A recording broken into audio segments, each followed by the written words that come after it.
May mga alaala na kahit anong tagal nananatiling sariwa. May mga boses na kahit ilang taon na ang lumipas, malinaw pa ring bumabalik sa pandinig mo. Minsan, isang simpleng microphone lang ang kailangan para bumalik lahat ng damdaming pilit mong nililimot, mga sulyap, mga titig, at mga lihim na hindi mo kayang banggitin kahit sa sarili mo. Welcome sa M2M Desires, kung saan binibigyang boses natin ang mga kwento ng pag-ibig, pagnanasa at mga lihim na hindi madaling ikwento. Mga kwentong minsan ay masakit, minsan ay nagdudulot ng pag-asa at laging totoo. Ngayong gabi, isang kwento ang magbubukas ng pusong matagal nang isinara. Isang kwento ng pagnanasa, pag-aalinlangan at ang tensyon sa pagitan ng tatlong pusong nagtagpo pero hindi alam kung saan patutungo. Bago ang lahat, kung bago ka sa M2M Desires, huwag mong kalimutang mag-subscribe, i-like ang video at i-click ang notification bell para hindi mo ma-miss ang mga kwentong tulad nito. Mga kwentong may bigat, lalim at tapang. At syempre, isang taos-pusong pasasalamat kay Rodel Eric De Castro.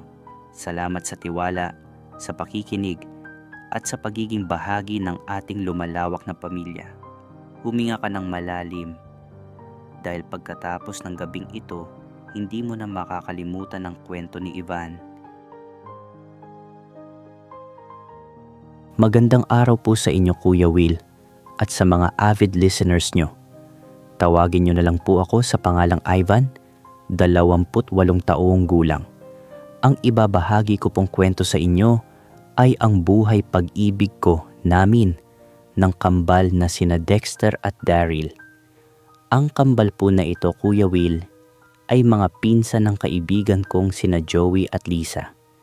Nagsimula po ang kwentong ito noong naligo kami sa isang sikat na beach dito sa lugar namin. That time, Kuya Will, night swimming po iyon bilang parte ng batch reunion namin noong high school. Umaga pa lang, abala na ang lahat sa paghahanda. Mga gamit, lulutuin, at mga dadalhin. Kasi doon mismo sa private beach resort, kami magluluto ng pagkain. Lumipas ang ilang oras at bandang 2:00 ng hapon ay nagsimula na kaming mag-ayos ng gamit at ikarga ang mga gamit sa sasakyan. Excited na ang lahat na bumiyahe papuntang beach. Actually, Kuya Will, itong sina Dexter at Daryl ay hindi ko pa talaga kilala noon. Isinama lang sila ni Lisa at Joey, mga pinsan ko na batchmate din namin. Mga bandang 5:00 na ng hapon kami nakarating sa beach resort. Habang binababa namin ang mga gamit mula sa sasakyan, sinalubong kami ni Lisa sa entrance gate. Nauna na pala silang dumating. Paglapit niya, nagbeso-beso ang bawat isa sa amin. Kasama ko sa biyahe noon sina Irene, Jasmine, Henry, Christopher, Shalimar at marami pa, Kuya Will. Siguro mga 18 kaming batchmates na dumalo. Hindi pa kasama sina Dexter at Daryl. Pati na rin yung 2 babaeng kasama nila na ayon kay Lisa ay mga girlfriend daw nila. Kuya Will, nung nailapag na ang lahat ng gamit, ang mga pagkain sa mahabang lamesa at ang mga lulutuin naman sa kusina, parang nagsimula na rin ang kasiyahan. Dumating na rin ang lahat. Yung iba nagkukwentuhan na tungkol sa mga nagdaang taon sa kani-kanilang buhay. Yung iba naman, ayun na, nagmamamarites, alam nyo na po, Kuya Will. Kahit may group chat ang batch, iba pa rin kapag face-to-face ang tsikahan. Pero ako, nagulat, Kuya Will. May mga mukha akong nakita na hindi naman pamilyar sa akin. Yun pala, sila na yung kambal, sina Dexter at Daryl. Bigla akong hinila ni Lisa para ipakilala sa kanila. Nahihiya pa ako, pero pinilit talaga ako ni Lisa, kaya wala na rin akong nagawa kundi makipagkamayan. Kuya Will, nung nagkakamayan na kami ni Dexter, ewan ko ba, para akong kinuryente. May kung anong kilig at kaba na dumaloy mula sa kamay ko, diretso sa puso ko. Napamura ako sa isip ko, Kuya Will, Oh shit, ang pogi naman ng mga to. Kambal pa. Maya-maya, tinawag naman ako ni Toto. Kami kasi ang na-assign sa kusina. Dalawa lang kami, ako at si Toto. Habang nagpiprito ako ng lumpiang gulay, si Toto naman ay abala sa garlic chicken. Tapos, lumapit sa amin yung kambal at nagtanong, "Bro, pwede ba kaming tumulong dyan?" Sabi nila kay Toto. Sabay pa kami ni Toto na sumagot, "Pwede naman." "Anong pwede naming gawin?" Tanong ni Daryl. "Sige, kayo na lang siguro mag-ihaw ng barbecue. Okay lang ba?" Sagot ni Toto. "Yun ba? No probs," sagot ni Daryl. "Ako na lang siguro dito sa inihaw na bangus," dagdag naman ni Dexter. "Oo nga naman bro, para may silbi ka rin," sabay biro ni Daryl sa kakambal niya. That day, ang mga pagkain namin ay puro isda, chicken barbecue at fried chicken, walang pork. Kasi may batchmate kami na kapatid nating Muslim, kaya bilang respeto sa kanila, hindi kami nagdala ng kahit anong baboy. Mga dessert naman, ang dami rin. May macaroni salad, spaghetti, buko pandan, at marami pang iba. Sobrang dami talaga ng pagkain, parang handa sa fiesta. Nung magdi-dinner na kami, si Evelyn na ang nag-lead ng prayer para makakain na ang lahat. Pagkatapos kumain, isa-isa nang inilabas ang mga alak. Sa mga babae, may wine at light drinks. Sa amin naman, mga boys at kami ring mga Becky, Red Horse ang iniinom. Actually, hindi lang naman ako ang bakla sa batch namin. 4 kami. Si Joanne, si Dominador, aka Donna. Si Joennifer, na tinatawag naming Joe. At ako. Sobrang saya ng lahat habang nagiinuman kami. Hindi maiiwasan ang tawanan, biruan, at jamming. Yung iba, bigla-biglang lumalabas ang mga secret, mga past crush, at love life nila. Lalo na nung mga panahong nililigawan pa nila ang mga kaklase namin. Pero ako, tahimik lang. Titig lang ako kina Dexter at Daryl, salit-salitan. Hindi ko maintindihan kung anong meron, pero may something talaga sa kambal na yon. Si Joanne naman, ayun, panay ang pa-cute kay Dexter. Panay tanong, "May asawa ka na ba? Single ka pa ba?" Mga ganyang pabebe style. Nakakatawa talaga, Kuya Will. Si Donna naman, parang may gusto rin kay Daryl. Panay ang abot ng shot ng beer sa kanya. "Uy, dahan-dahan naman. Katatapos ko lang ng isang shot sabi ni Daryl kay Donna. Sabay tawa. Tapos may sumingit na babae sa usapan at biniro, "Basta may alak, may balak." Tawanan na naman ang lahat. Pero habang abala ang lahat sa tawanan at kulitan, napapansin ko si Dexter. Panay din ang tingin sa akin, lalo na kapag kumakanta na ako. Kuya Will, habang tumatagal ang inuman, mas naging lively ang paligid. Kumanta na ang ilan, at syempre, hindi mawawala ang videoke sa isang Pinoy gathering. Biglang iniabot ni Joanne ang mic kay Dexter.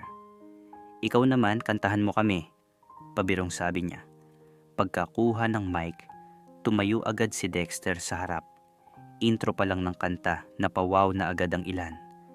May mga pumalakpak, pati ako, napapalakpak na rin kahit mahina lang. Ang kinanta niya, "Minamahal Kita" ni Freddie Aguilar.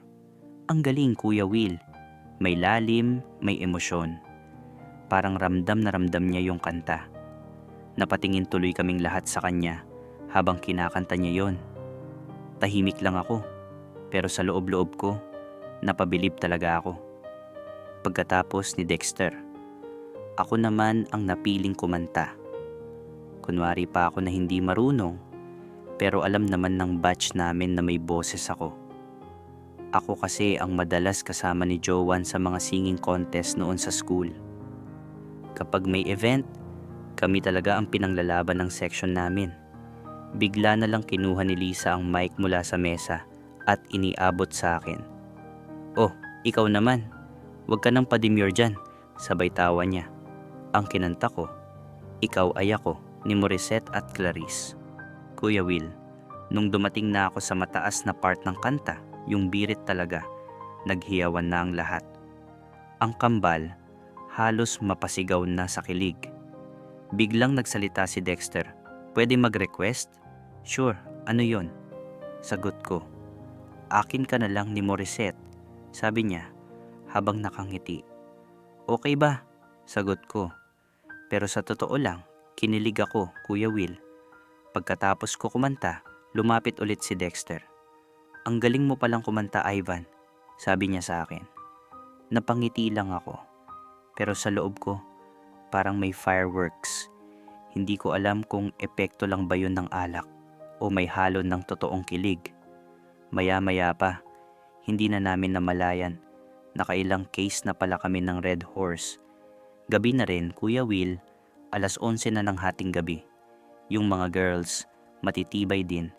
Hindi pa natutumba, patuloy pa rin sa maritesan. Kami namang 4 na Becky, tawa lang ng tawa. Alam mo na, panay lalaki ang hinahanap ng mga mata namin. Hanggang sa napansin ko, paikot-ikot na lang kami. Sabi ko tuloy, "Mga besh, umupo muna kayo. Nakakahilo, nakakaikot. Ang gulo nyo talaga." Tawanan na naman. Ang saya lang, Kuya Will. Pero sa gitna ng lahat ng tawanan, panakaw pa rin ang tinginan namin ni Dexter. At doon nagsimula ang mas malalim pa naming koneksyon.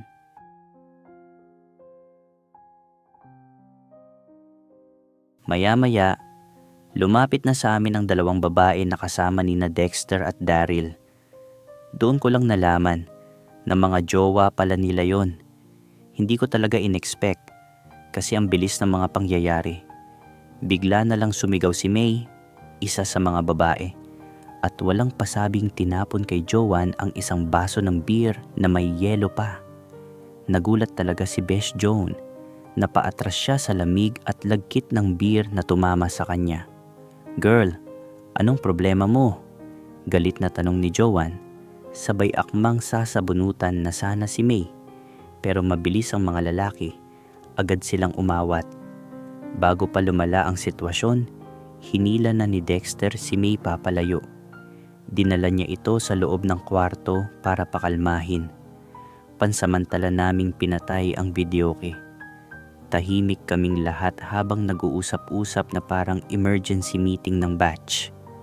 Nagsalita si Lisa, halatang nahihiya. "Mga besh, sorry talaga ha.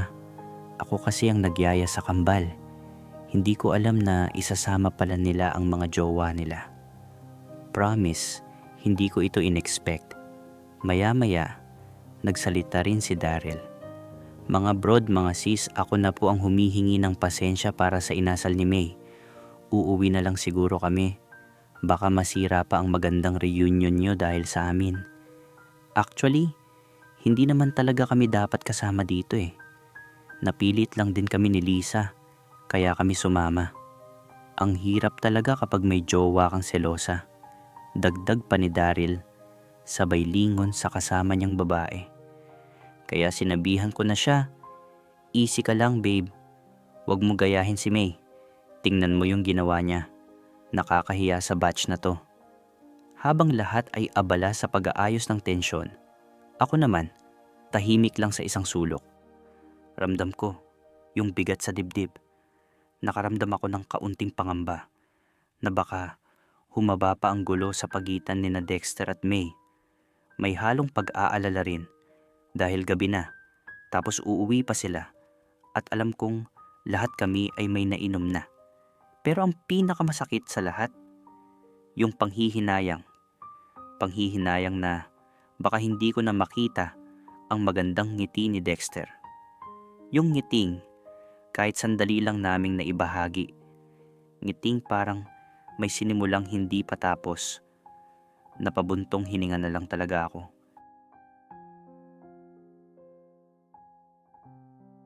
Maya-maya, nagsalita na ako bilang vice president ng batch namin. Actually, Kuya Will, si Joanne talaga ang president. Pero dahil abala pa siya sa pag-ayos ng sarili pagkatapos ng gulo, ako na muna ang umako ng salita. "Guys," sabi ko, Ituloy lang natin ang event.